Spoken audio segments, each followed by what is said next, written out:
So this is a nice segue into industry experts. So CJ, do you remember why we decided to add this? Like what the trend was that we were grabbing onto?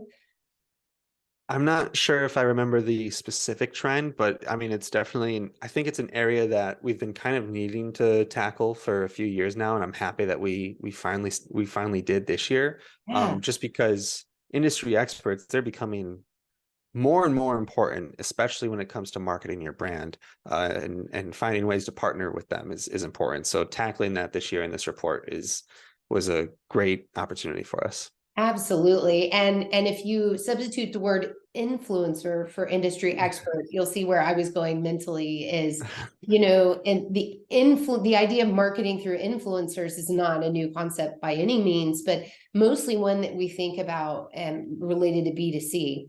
And so as more and more technical companies are trying to figure out how to utilize that strategy, we wanted to help inform that, but we were not about to ask questions to an engineer with the word influencer in it No. because that conjures probably a Kim Kardashian kind of thing.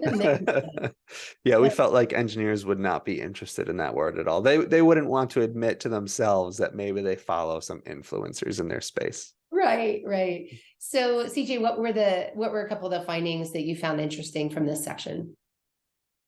Um, I I found that it was all fairly expected.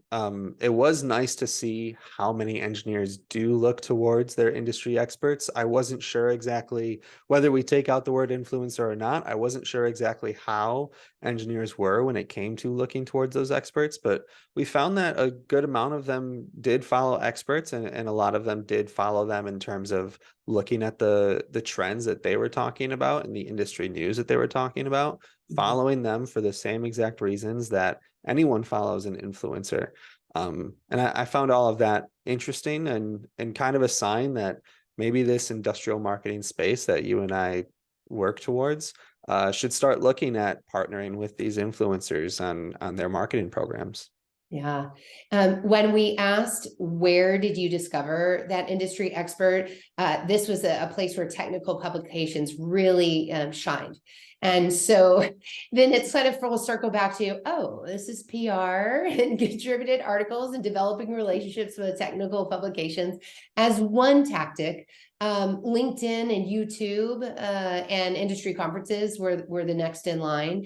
Mhm. But definitely technical publications won the day here. Yeah, Yeah.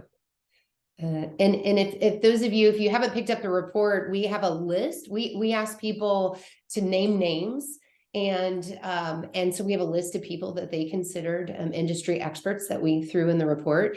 And I tell you, I feel like we missed the boat on. We didn't ask if academia was a place where they discovered an expert, but we should have Mhm. had that on the list because many of the experts that people wrote in were from top engineering universities. No, Oh, really yeah, nice. that's a great point. Something that we'll have to keep in mind for 2024.